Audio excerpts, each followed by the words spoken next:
వెలగపూడి సచివాలయంలో ముఖ్యమంత్రి చంద్రబాబు అధ్యక్షతన 2 రోజుల కలెక్టర్ల సదస్సు ప్రారంభమైంది. 2 ఏళ్ల క్రితం రాష్ట్రం గురించి ఏం మాట్లాడారు, ఇప్పుడు ఏం మాట్లాడుకుంటున్నారు అనే దానికి business reformer of the year award ఉదాహరణ అని సీఎం తెలిపారు. ప్రజల సంతృప్తి స్థాయిని కొలమానంగా పెట్టుకుని ప్రజాప్రభుత్వం పాలన అందిస్తుందని ముఖ్యమంత్రి చంద్రబాబు అన్నారు. వెలగపూడి సచివాలయంలో సీఎం అధ్యక్షతన 2 రోజుల కలెక్టర్ల సదస్సు ప్రారంభమైంది. మంత్రులు, అన్ని జిల్లాల కలెక్టర్లు, ఉన్నతాధికారులు ఈ కాన్ఫరెన్స్ లో పాల్గొన్నారు.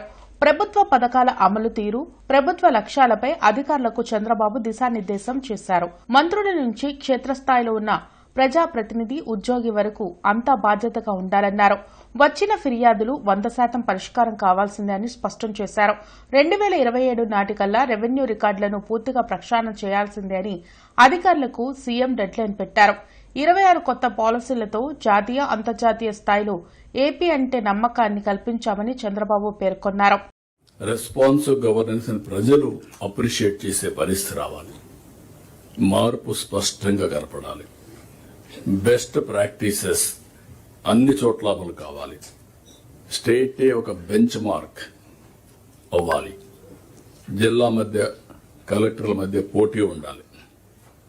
పెట్టుబడులు మీరు మీ మంత్రులు మీ జిల్లాకు ఏం సాధించారో ప్రైడ్గా ఫీల్ అయ్యే పరిస్థితి మీరు రావాలి. గ్రోత్, పెట్టుబడులు పోటీ పడే పరిస్థితి రావాలి. ఒకప్పుడు నేను మీ వెనకాల పడేవాడిని.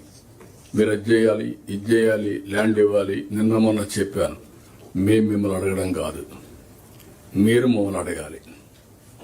నేను ఢిల్లీకి పోతాను రాష్ట్రం కోసం, మీరు అమరావతికి వచ్చి మీ పనులు చేసుకునే పరిస్థితి ఉండాలి. ఆ పోటీ ఉంటేనే మీరు అనుకున్న లక్ష్యాన్ని మీరు నెరవేరుస్తారు. ఇంకొక పక్కన కలెక్టర్స్ మధ్యలో పోటీ ఉండాలి. జిల్లాకు పోటీ ఉండాలి. హెల్తీ కాంపిటీషన్ ఉండాలి. ఒకరికొకరు సహకరించుకోవాలి. మీరు ఇన్నోవేటివ్ ఐడియాస్ తీసుకొస్తే అవి కూడా మాట్లాడుతున్నాం.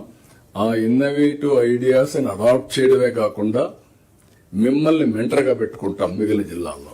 ఆ విధంగా 28 జిల్లాల్లో 28 బెస్ట్ ప్రాక్టీసెస్ మీరు తయారు చేసి దాన్ని నర్చర్ చేసి నెక్స్ట్ లెవెల్కి తీసుకునే పరిస్థితి రావాలి.